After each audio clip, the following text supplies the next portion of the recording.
Yeah, BSides.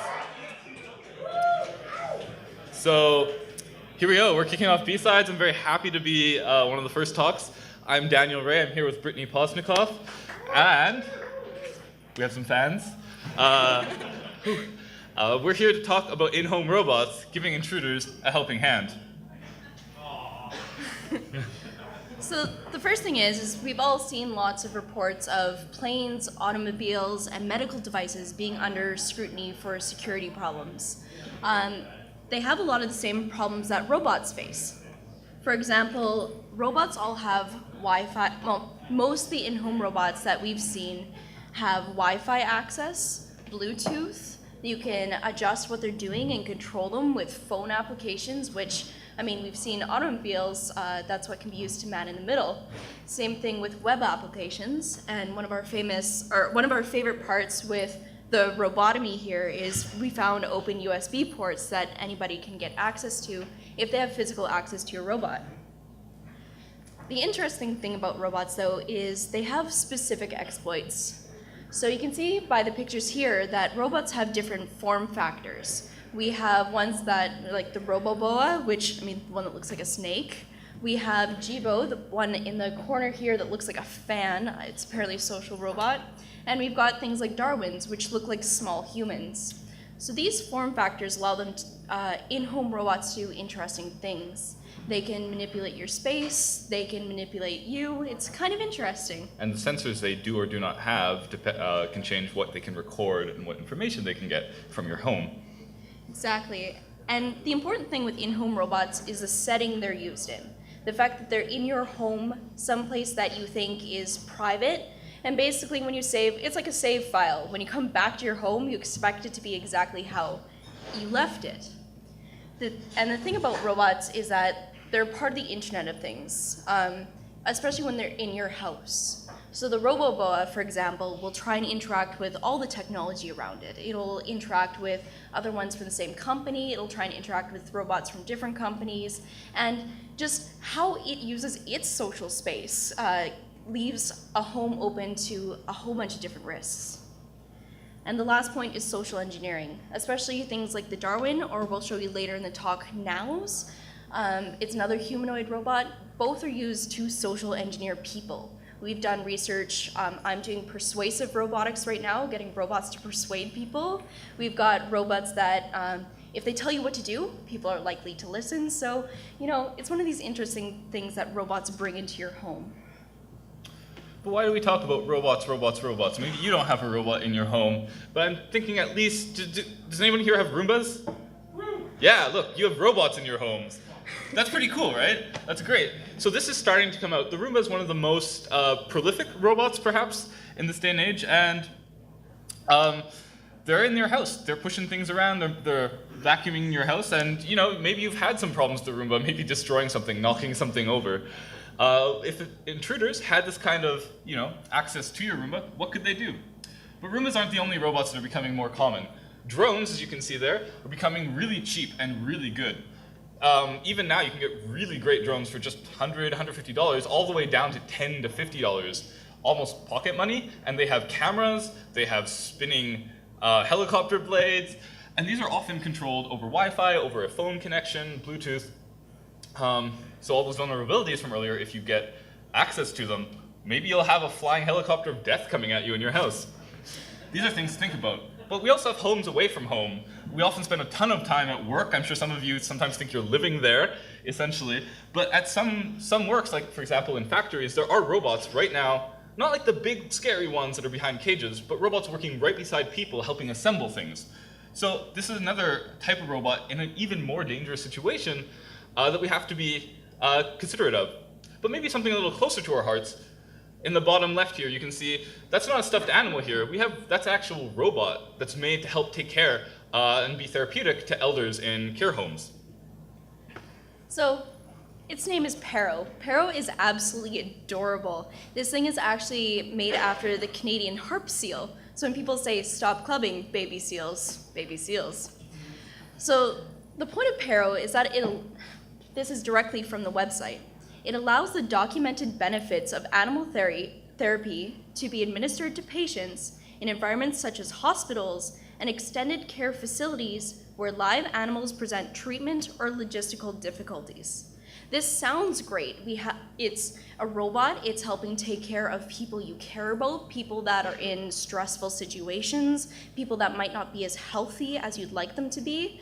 PARO's made to make this all easier, make people feel comfortable. It sounds like a great idea. And to be clear, it's not the future. This is like deployed right now in some care homes. Yeah, so PARO comes with a little bit of hardware in it. It's got light sensors so it can see when people are passing in front of it, if there's any movement. It's got a microphone so it can record what's happening. It's got speakers so it can interact back with you. It's got position sensors, so it's got accelerometer, it can see how fast it's moving, it can see how you're holding it, all these sort of small details. And it also has motion. So one of the things PARO does is if you say common words, it'll start purring to those noises if you're petting PARO while it says that. Same thing if it actually says, if you beat PARO, it'll learn to actually hiss a bit and it won't repeat what it's doing. That's bad.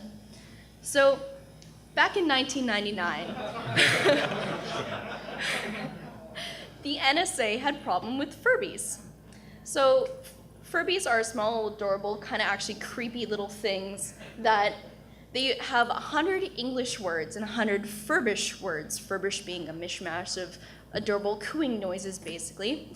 But the NSA was under the impression that the 100 English words came from its environment, so that it would pick up what you're saying and repeat it back to you later. So apparently what was happening was people were bringing these into work, and so the NSA thought, well, they're spies. They're going to be able to get this classified information, and if you bring them home, like who knows what keywords they're going to be saying to your children, and your children might say it, or grandma might come and understand what's happening. Probably not a good idea. Two of my favorite quotes, though, that I actually got these from the BBC and the Guardian, and a couple what I think are decent papers. But the furry cute exterior is merely a shrewd cover for more covert activities. What? Or the 13-centimeter gremlin-like operatives are wanted, this time for spying. Terrible, what? But the same thing sort of happens with PARO. Again, when you pet it and it gets used to a word, it'll start responding to that even when you're not petting it. So say grandma's getting a little angry at her next door neighbor and it's like, damn Mabel, I wish she'd just die or something, just terrible. But if she's petting the seal like this, Dr. Evil style, and it gets to the point where Mabel does die, and then someone comes to tell her and she's like, oh, Mabel died, and the seal starts purring in the corner, might reveal a little information about grandma that makes her a little bit suspicious in how Mabel died. So, when you tell PARO something, it's like British war propaganda. Telling a friend may mean telling the enemy. Tell a seal robot, you're telling a commie. So maybe that seems a little far-fetched. Maybe your grandparents, don't have these in their elder homes yet. But something maybe more close to home in the future is the NAO. Now, the NAO is a humanoid robot, as you can see here. Arms, legs, speakers, can walk around, do cool stuff. And, well, often used right now in research and competitions, the company, Aldebaran, who makes this, is positioning them as a in-home companion. So these things, they want them to be in your home. They're saying, well, the next step is just to make him available to everyone, and that his capacity to interact makes him a new member of the family. Ask him to do something, and he does. I don't know who's asking, but this is something we have to think about. So what can NAO do? Right now, it's a cute piece of plastic, but he's about 2 feet tall, and just like the PARO, has loudspeakers, has directional microphones, 2 full RGB cameras, has infrared sensors, LEDs. It can tell if it's touching something, if something's grabbing it or touching it, has accelerometers, etc. And all of these speakers are to give it, or all these sensors are to give it a better understanding of its environment, who's around, what they're doing, what they're saying, just like our eyes and ears. So that's great, but how are people using this? Well, it has been used in real life, maybe not as common as the PARO yet, or the Roomba, But people have been using NAO as customer service personnel. For example, in the top right, you can see Mitsubishi Bank actually uses NAO in one of their banks to greet people. It talks to them, greets them, and then they tell them, what they want to do at the bank, and the NAO will be like, oh yeah, investment banking's over here. It knows how to direct them, knows how to make conversation, be polite, make them feel comfortable. So the skills it's getting here are things where it's learning how to interact with you, it's learning how to get your trust, and it's getting skills on how to basically manipulate situations. Right, just like we do every day, just for customer service. The NAO has also been used as a training assistant, actually for astronauts.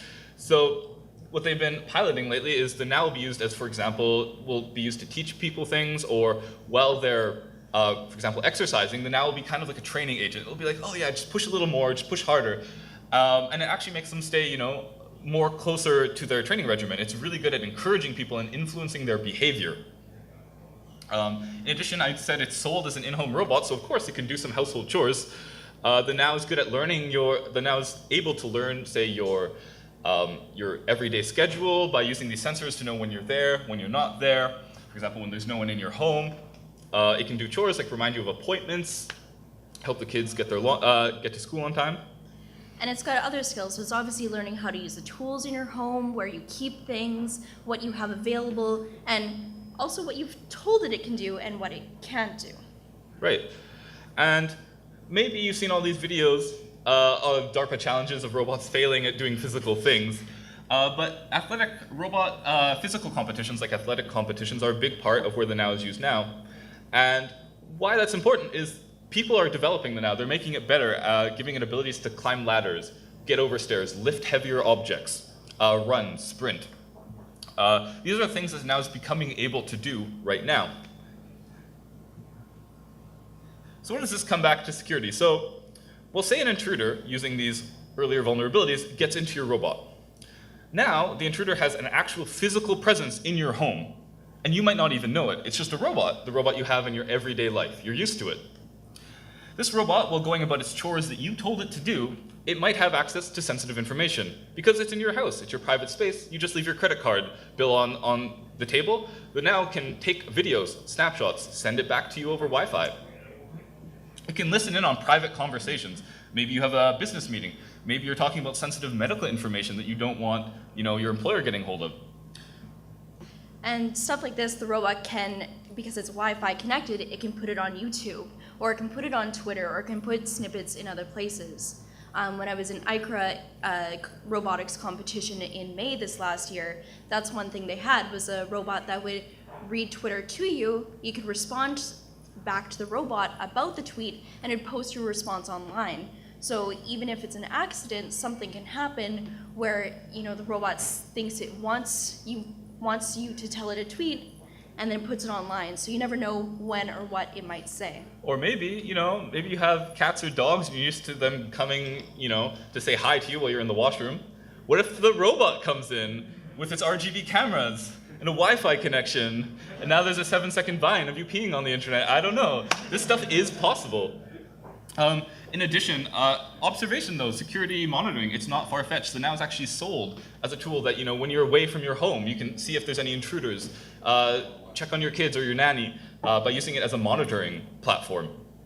And as we mentioned before, it's learned how to make people trust it. It can talk, it can interact socially, and we can use all those social engineering tricks that you might know just from security.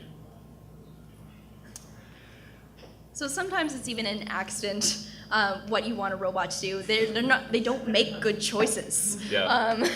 But as a joke, maybe the robot could be programmed, maybe by malware, by an intruder, to pull a blanket over itself. It overheats. It can catch on fire. There goes your house. Hundreds of thousands of dollars of property damage just with a Wi-Fi attack. But now the robot's cozy. Makes everyone cozy. We talked a bit about social engineering. And while it's familiar in the security field, maybe it sounds a little crazy that a robot can socially interact. But this is actually an interesting way. There's a new emerging field of research that shows how robots can, interact with people socially, affect what they think. For example, research even just at the University of Manitoba here has shown that people will just tend to follow what robots tell you to do. If that robot's helping you train at home, it might be like, yeah, just 3 more sets, you can do it. You might pull a muscle, injure yourself. Time off work, you have work comp problems, workers' comp. There's computational models for deception. What this does is people have made models that can, for the robot to learn if it should deceive, how it should deceive, and they've shown that with the repeated interactions, for example, over your everyday life, every morning you're reading the paper, you chat with the robot, talks about the news, it can learn how to deceive. It can learn, what will trick you and what won't. And thus it can, you might catch it tampering with the carbon monoxide sensor in your house, and it says, oh, I'm just doing a check, yeah, and making sure it works fine, nothing wrong. These kind of things. It can do social manipulation. For example, if there's a husband and a wife, and maybe they're having an argument. It's been shown that if the robot takes a certain side, for example, agreeing with one or the other, like, oh yeah, you should totally buy that sports car, this can actually affect how one of the people, like the wife, might think of the husband, and it can, create all sorts of in-home social problems. And what's interesting is if it does this, they've shown that people, even though we interact with it as a person, we still think in some level, hey, it's just a robot. So maybe when we find it at that snooping in our credit card records or carbon monoxide alarm, we go, well, it's just a robot, it's just a bug, something weird, and we let it off the hook more often. So if an intruder gets into your home, he might have like a get out of jail free card. And finally, we also have instances of marketing. So for example, you have ads on your computer, maybe some malware gets by and puts an ad on your robot. And you come home one day and the robot says, your house is so dirty. If only you bought the newest model of the Roomba. It's only $500. This is just intrusive. It can convince you to do so, but you don't want this in your house. This is your private space. So an intruder doesn't have to be somebody that wants to destroy your house or something like that. Pop-ups are intrusive. A robot that pops up into your space while you're trying to do something is also intrusive. So in conclusion, constant vigilance, check your networks, make sure when you buy these robots, check how they're connected, how you can secure them.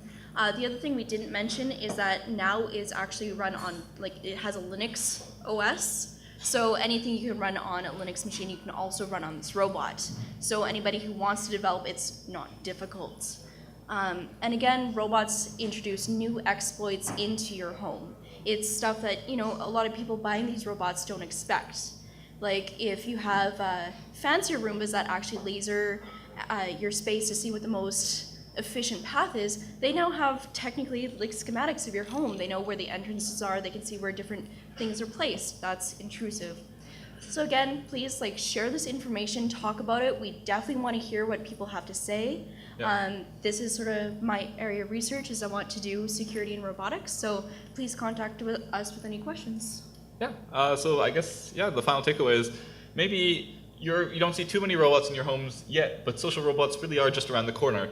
So keep this in mind if you ever end up working for security and robotics development. So feel free to contact us if you have any questions. And if you have questions now, maybe we can take them. Thanks.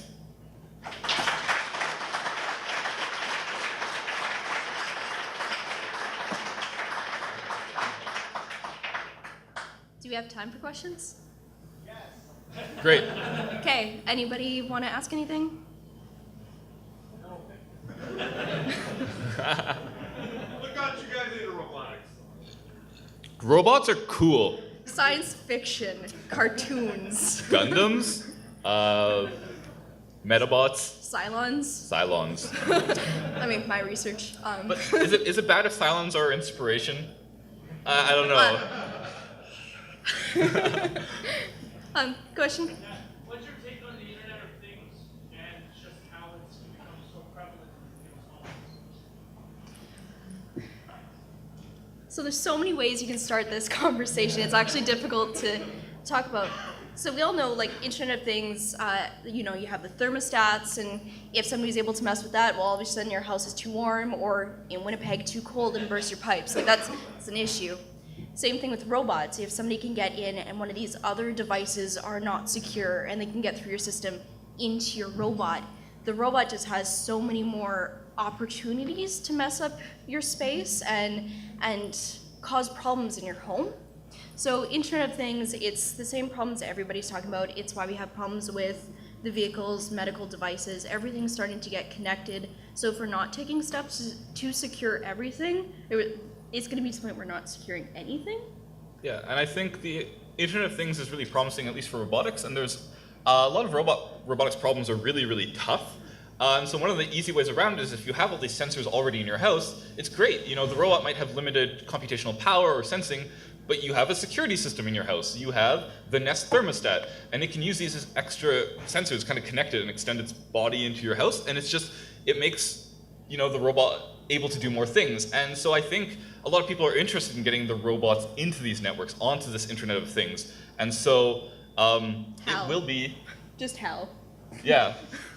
And so any of these exploits to get control of the robot, or if you get into the Internet of Things and can get to the robot, then all these exploits we saw, physical, social, or otherwise, become possible. So I think the Internet of Things is cool. It'll definitely help robots out. I just think it complicates the security issue. Any other questions? So with robots like this starting to be available on sites like eBay or Amazon, often coming from places like China, do you think we're going to see a big rise in actually malicious robots being sold online and actually being targeted to attack people right off the bat? So what was it? The ThinkPad, that was part of it, is they saw, I think that's what it was, there was extra hardware and software being put in? Yeah, so there's a recent, maybe a year ago, a Lenovo scam where if you buy the cheaper Lenovo books, like, what do they call them, idea pads? They had some kind of keylogger, basically, right in it. It was Superfish or something, I can't remember. But it was like a huge, horrible thing, and it had like a really, I think it was like just a basic buffer overflow flaw in it that you could exploit, and it was documented. And Lenovo claims they didn't know, and that's besides the point. But the idea is, if people are shipping robots, you know, just like computers, to get the price down, they might take, you know, money from companies to put their software on your robot, be it for marketing or other purposes. And then you get the pop-up bot. And maybe the companies don't do security checks like they should, just like on current consumer computers. And so there might be, I don't think the robots themselves will necessarily be, in-home robots will be developed to be malicious by any company, but I think people will definitely start taking advantage of them. And maybe not for physical harm, but definitely for data collection in private spaces. Question? Yeah, I guess there are two questions. When you're doing this research, is there sort of logistic issues, like legal issues or anything? Are you So one thing we definitely have to do before we do any of this research is ethics applications. So, like I said, I'm doing persuasive robotics, trying to get robots to make people change their minds. That is an issue. People are like, Skynet. As soon as I say that, they start freaking out. It's awesome. That's why I'm doing it. But you know, there are issues. You have to be developing things respectfully and thinking about the consequences, which is why we're sort of doing this talk. Is I'm like, if I'm doing this, like, what are all the bad things that could go wrong? And it's scary. So we definitely want to protect ourselves. We get ethics boards in, so we have other people making sure we're doing things correctly and trying to keep the issues down. And they're boards that also check experiments for psychology, sociology, all these other faculties at the university. So we have these checks in place, and as Brittany said, they're just to make sure we're doing things honestly, that if there's a risk for harm, we give them, like, especially if we do social stuff, we often give them free access to free counseling services on campus and this kind of thing. So there are risks, and it's just about being aware of them. But the interesting thing is, as this becomes more profitable and in the house, I think there'll be more and more companies developing them, and are there enough checks on those? That's an interesting question, and I'm not going to say whether, you know, more regulation, less regulation, but this is something we do at the university, but come on into the consumer world, it's a whole new ballgame. So we haven't seen any legal issues yet, which is sort of why we're doing this talk, is preventative. Unlike the planes, airplanes, and medical devices, right now we're being very reactive. So hopefully if we get this in the spotlight now, then things like I Am the Cavalry and EFF can have the ideas set in place and already starting to work on it before it's a problem. Or I know there's some security consulting companies here, so you guys could get on this too. Question? Do you think digital intrusion into the home will ever present an equal or greater risk than physical intrusion into the home? Yeah, because you're not expecting it. That was sort of the thing, is especially with the NAO, it can see in your home, it, like we said, it can walk up to your bills and give this information. A physical intrusion into your home, at least there's usually evidence. There's a broken window, there's a door knob that's been broken. There's some visual representation that something's happened, but a data intrusion, that's the thing, is that you don't know what data people can get, you don't know what they saw, you don't know where they were in your house. There's so many details that are just unknown. So, and I mean, isn't that the scary point, is the unknown? So I think the robots kind of blur the lines between physical and digital. So they have a physical presence. To get this, I think we're done. So I'll just finish this up. They have a physical presence and to transmit this information digitally, this information. So it's kind of a blurred line. So whether one is stronger than the other, well, I don't know, that's a different debate, because physical harm versus maybe personal attacks, slander, identity theft. I'm not sure if one is greater than the other, but the risks are there with robots. Maybe for software there aren't physical risks. If you steal information, if information is stolen, it's personal, social. But robots can also cause physical harm, which is a whole new, maybe security concern. So thank you guys for all your awesome questions. We got to move. We'll be around for the rest of the weekend. So thanks for listening.